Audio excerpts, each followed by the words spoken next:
Ukrainian forces are clearing out Pokrovsk from Russian soldiers, the Ukrainian military said. Our positions in the city are being maintained. Firefights are ongoing, but the enemy is not managing to fortify, the airborne assault forces wrote on Telegram. The defense forces are containing the enemy and are conducting search and destroy actions to liquidate the Russians in Pokrovsk. According to the highly reputable Deep State mapping project, led by a Ukrainian team in close contact with commanders across the front line, Russian forces have continued to advance in central Pokrovsk over the past day. Located in northwestern Donetsk Oblast, the city of Pokrovsk has been at the epicenter of much of the most intensive fighting along the Russian-Ukrainian line over the past year. Small Russian units, oftentimes lone individuals, have been infiltrating the city, sometimes dressed as civilians, the military has previously reported. According to the airborne assault forces, Ukraine has killed 388 Russian soldiers in the city and wounded another 87 since the beginning of November. In particular, in recent days, the Skala Separate Assault Battalion conducted a clearing operation from enemy presence in the area of the railway station, Pokrovsk Pedagogical College and Sobodny Square, the Post reads, referring to a famous assault unit in the Ukrainian military. With a pre-war population of just 60,000, Pokrovsk was hardly a metropolis, but it has become a key nexus of Ukraine's military logistics. The potential loss of one of the best fortified cities in Ukraine could give Russia some logistical benefit for future offensives, as it continues to aim to capture the rest of Donetsk Oblast. The Ukrainian Defense Forces' primary efforts in the Pokrovsk sector of the front are focused on unblocking logistics. Therefore, the tactical successes in Pokrovsk itself are no coincidence. The goal is to unblock logistics in the city center and along the flanks of the Pokrovsk agglomeration. Military and political expert Dmitry Snegirev stated this on the Freedom television channel. According to him, the Ukrainian Defense Forces have made significant progress in the Shakov area. It should be noted that Ukrainian units in the Shakov area are creating very serious problems for the logistics of Russian occupation forces. Control of Shakov poses a threat to the so-called Dobropilya penetration of the occupying country's forces. Consequently, the Russians currently understand the full importance of this village. Therefore, it is no coincidence that the General Staff of the Armed Forces of Ukraine reports that fighting for this village is active. Snegirev noted. He added that in the Shakovo area, the Special Operations Forces (SOF) of the Ukrainian Armed Forces discovered and destroyed a gathering place of Russian occupation forces personnel.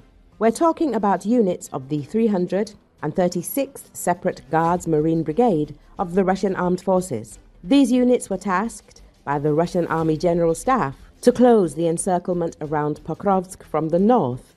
The strike was carried out by Special Forces drones at the moment of the occupation forces' greatest concentration. And this isn't the first such strike on enemy permanent and temporary deployment points, the analyst said. In addition, according to Snegirev, the Special Operations Forces drones managed to destroy a temporary personnel deployment point and an ammunition depot near the village of Sontsovka. Moreover, this warehouse belonged to the crews of attack drones from the 6th Guards Tank Regiment of the 90th Guards Tank Division, the expert said. He also drew attention to the successful actions of the Ukrainian Special Operations Forces directly in Pokrovsk. We're talking about destroying enemy personnel deployment sites. Specifically, the occupiers used so-called high-rises as firing positions for sniper pairs, which allowed Russian troops to maintain close fire control over Ukrainian defenders. The use of attack drones, specifically loitering munitions, effectively eliminated the occupiers' presence in this key area, the analyst said. Snegirev also said that the lack of mutual understanding between the assault groups of Russian occupation forces in Pokrovsk leads to so-called friendly fire. Moreover, the occupiers themselves acknowledge the fact that the units attempting to break through to the center of Pokrovsk were hit by friendly fire, which essentially meant the destruction of units of two assault groups. The Russians themselves note the low level of cooperation among small assault groups, which is what leads to such numerous personnel losses, the analyst noted.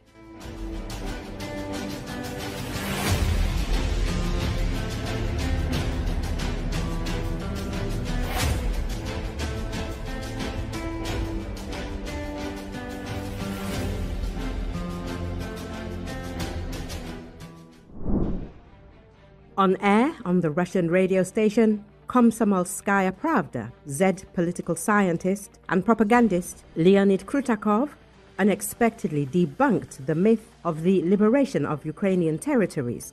He acknowledged that the Russian army is leaving behind only ruins and emptiness, making the war itself a senseless catastrophe.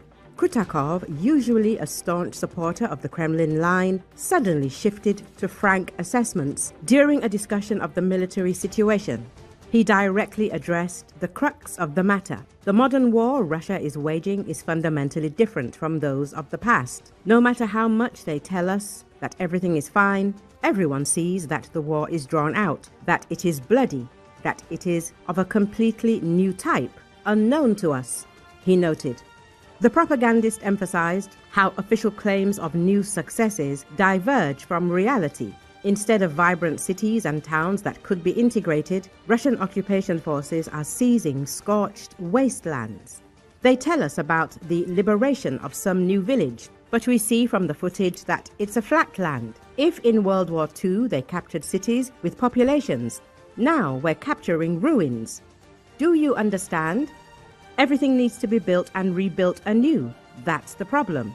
If in that war they seized resources, both human and material, then in this one they're simply being destroyed. I don't know what's causing this, but I see what I see. This desert needs to be revived.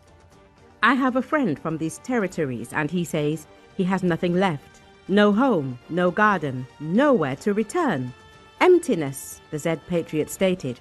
Such admissions are especially valuable because they come from someone embedded in the Z propaganda system. Such public doubts, even among loyal commentators, signal growing domestic discontent that could undermine the already shaky support for the war within the country. Another notorious Russian writer, Zakhar Prilepin, made a bold statement on a Russian state-run radio, Sputnik. He admitted that Russian aggression against Ukraine will not be victorious. We won't achieve victory in the form we dream of. Well, because we won't achieve it. It's a process, not a result. We imagine victory as it was in '45, the red flag over the Reichstag. And we won. It won't happen in that form. Clearly, we can't achieve a military victory now for a variety of reasons. It's a long, painful process, he declared. Prilepin turned to history to try to justify aggression against Ukraine. He recalled that Moscow had been trying to conquer Ukraine for centuries. It was long, bloody, and ultimately ended with Russia's collapse. This didn't teach the Z Patriot a lesson. He demands a new cycle. At the same time, Prilepin complained that Ukraine was not fulfilling Moscow's demand for capitulation and that its Western allies were supporting it in this. We're trying our best to renegotiate, but no one is renegotiating with us. Trump has said again that he won't have Donbass, Zaporizhia or Kherson. Prilepin noted, the Z writer does not hide the fact that the Ukrainian adventure will end very badly for Russia. Russia won't come to our rescue. Next time, 100% of the world will support sanctions, and then we'll be overwhelmed, the propagandist stated.